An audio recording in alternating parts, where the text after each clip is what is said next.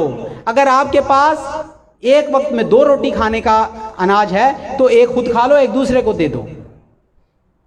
اگر 2 کا کھانا ہے تو 4 میں بانٹ دو، اگر 4 کا ہے تو 8 میں بانٹ دو. اس طرح تقسیم کرتے چلے جاؤ. یہ آزمائش ہے. آخری بات کہ سلسلہ ملنگیہ، سلسلہ چشتیہ نظامیہ ملنگیہ میں ویلفیئر کا کام 100 سال سے ہو رہا ہے، ہوتا رہا ہے اور ہوتا رہے گا. لیکن اس کو آرگنائز کرنے کا ایک شوق بھی ہے، ذوق بھی ہے اور اسٹرگل بھی ہے کہ اس کو آرگنائز طریقے سے حالات کے تقاضوں کے مطابق مزین کرتے ہوئے اس کو بہتر طریقے سے آگے بڑھایا جائے، تاکہ تعاون کرنے والوں کو ان کو بھی آسانی ہو اور جن کے ساتھ تعاون کیا جائے ان تک بھی اس کے ثمرات آسانی سے پہنچ سکیں.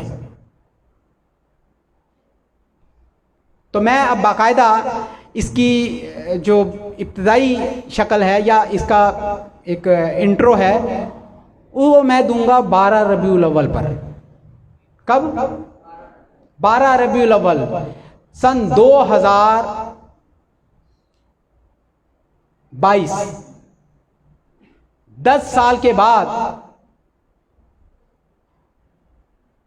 دوبارہ سے میں وہ بات کروں گا کہ ویلفیئر جو ہے وہ آرگنائز طریقے سے چلنی چاہیے اور انشاءاللہ تعالی چلے گی. اور اس کے لیے قطعاً اس بات سے کہ ہمارے پاس دینے کو کیا ہے، جو ہے آرگنائز طریقے سے جو ہے وہ ان تک پہنچ جائے جن کے لیے ہے.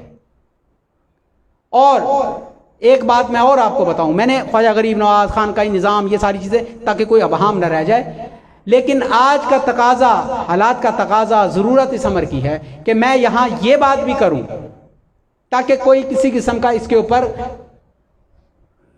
کانسیپٹ خراب نہ ہو.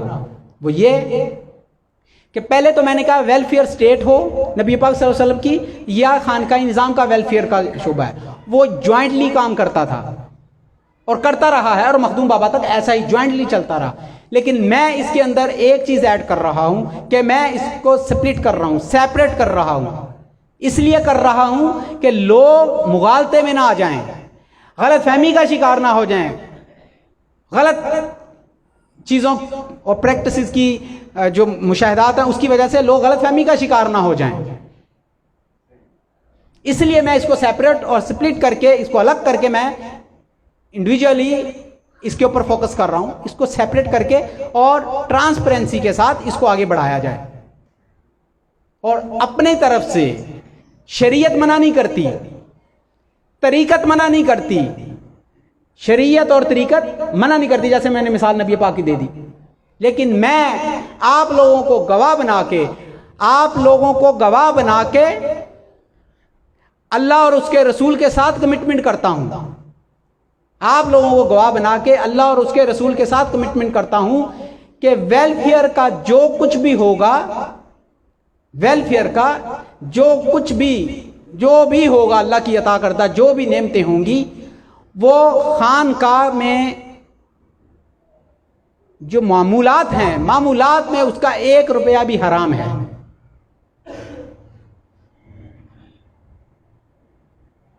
معمولات میں اس کا 1 روپیہ بھی، ایک چیز بھی حرام ہے. اس کو میں حرام ڈکلیئر کر دوں گا، کر رہا ہوں آپ کو گواہ بنا کے.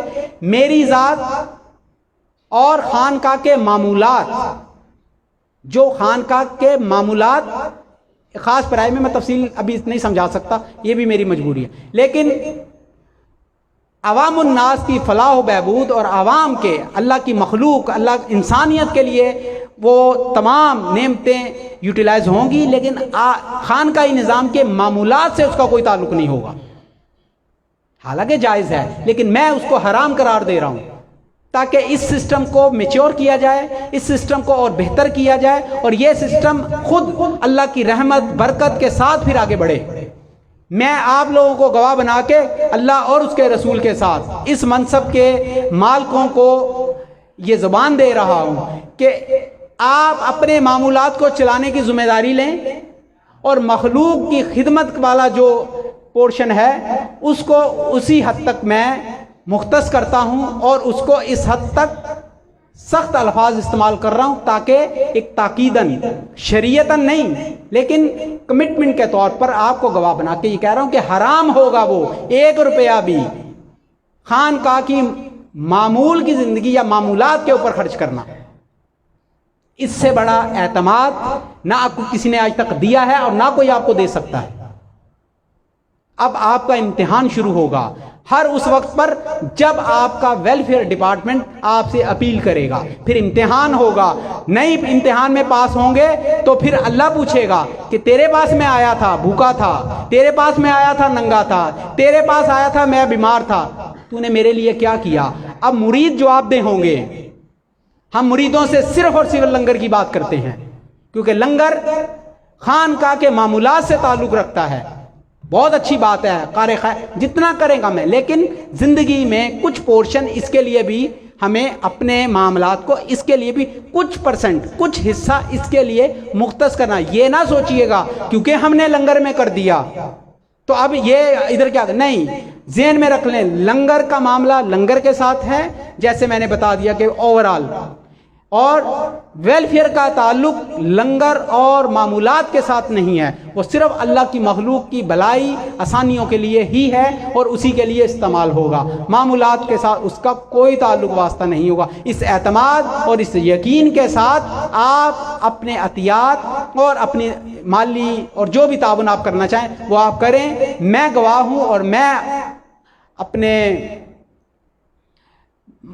اس عہد کے ساتھ اللہ کی رحمت, اس کے اذن اور اس کی مدد کے ساتھ میری دعا ہے, آپ لوگ بھی آمین کہیں, اللہ تعالیٰ مجھے اپنے اس عہد اور اس کمٹمنٹ اور اس وعدے اور اس یقین کے ساتھ اللہ تعالیٰ اس پر استقامت ثابت قدمی عطا فرمائے اور قبر میں اس کمٹمنٹ کے ساتھ جاؤں کہ ویلفیئر کے 1 روپے کا بھی اگر میرے سے حساب ہو تو میں سرخرو ہو جاؤں اپنے مالک کی پاک بارگاہ میں کہ یا اللہ یہ میں نے کمٹمنٹ تیری مخلوق کے اتنے لوگوں کو بٹھا کے میں نے وعدہ کیا تھا. کرامن کاتبین تو سن ہی رہے ہیں, کرامن کاتبین تو سن رہے ہیں, لیکن آپ کو گواہ بنا رہا ہوں کہ اس میں آپ کو یقین دلاتا ہوں کہ کبھی بھی آنکھیں بند کر کے آپ کریے گا, آپ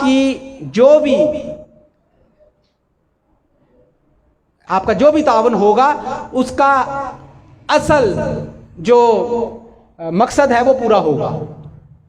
اللہ تعالیٰ سے دعا ہے اللہ تعالیٰ مجھے آپ ہم سب کو جو سنا جو کہا اس پر عمل کرنے کی توفیق عطا فرمائے اور بڑھ چڑھ کر اپنے آخرت کے اکاؤنٹ میں ڈپازٹ کروانے کی توفیق عطا فرمائے. جو یہاں کھا لیا جو اڑا دیا وہ رہ گیا, آپ کا فکس ڈپازٹ آخرت کا وہی ہے جو آپ نے خرچ کر دیا. نبی پاک صلی اللہ علیہ وسلم نے پوچھا کہ تجھے تیری دولت عزیز ہے یا جو تو وراثت میں تیرے وارث کی دولت عزیز ہے؟ اس نے کہا مجھے تو میری دولت عزیز ہے, وارث کی نہیں. تو فرمایا تیری دولت وہ ہے جو تو اپنے ہاتھ سے اللہ کے راہ میں خرچ کر دے, وہ تیری ہے. جو وارث کو دے دی وہ پھڈا فساد ہے, جو وارث کو دے دی وہ کیا ہے, وہ پھڈا فساد ہے, وہ جھگڑے ہیں. جو تو نے اپنے ہاتھ سے اللہ کی راہ میں خرچ کر دی یہ تیری ہے. اس کی حفاظت کریں, اپنے اس اکاؤنٹ میں آخرت کے اکاؤنٹ میں کوشش کریں کچھ نہ کچھ ڈالتے رہیں, وہی کام میں آنا ہے. یہاں کے بینک بیلنس یہ سب کچھ یہیں رہ جانا ہے, وہاں کے جو بینک بیلنس ہے اس میں کچھ ڈالیں, وہی کام قبر میں بھی آئے گا حشر میں بھی آئے گا. اللہ تعالیٰ سے دعا ہے اللہ تعالیٰ ہمارے دلوں کو غنی کر دے, ہماری طبیعتوں کے اندر سخاوت پیدا کر دے. ہم غریب نواز کے ماننے والے ہیں, اللہ تعالیٰ ہمیں حضور خواجہ غریب نواز کی اس صفت کے صدقے اس کی خیرات عطا فرما دے کہ ہم بھی غریب پرور ہو جائیں, ہمارے اندر بھی دکھی انسانیت کا درد اسی طرح ہو جیسا ہماری اپنی ذات کے لیے ہوتا ہے. اللہ تعالیٰ ہم سب کے حال پر رحم کرم اور خصوصی فضل فرمائے, اور خصوصی طور پر اللہ تعالیٰ پاکستان اور پاکستان میں رہنے بسنے والوں پر اپنا خصوصی فضل و کرم فرمائے. ہماری کوتاہیوں کو, ہمارے صغیرہ کبیرہ گناہوں کو من حیث القوم اور انفرادی طور پر جو بھی کوتاہیاں ہیں اللہ تعالیٰ اپنے پیارے حبیب کے صدقے ہمیں معاف فرما. ہم ان آزمائشوں کے قابل نہیں ہیں, لیکن یا اللہ تو ہمیں سرخرو کر دے اور ہمارے لیے آگے آسانیاں پیدا فرما دے. ہم تجھ سے تیری رحمت اور تیرے فضل و کرم کی بھیک مانگتے ہیں. اللہ تعالیٰ ہماری دعاؤں کو، ہماری التجاؤں کو، ہماری کوششوں کو قبول فرمائے، آمین ثم آمین، وما علینا الا البلاغ المبین۔ بہت معذرت کے ساتھ کہ آج بے دنیا سے تو بچا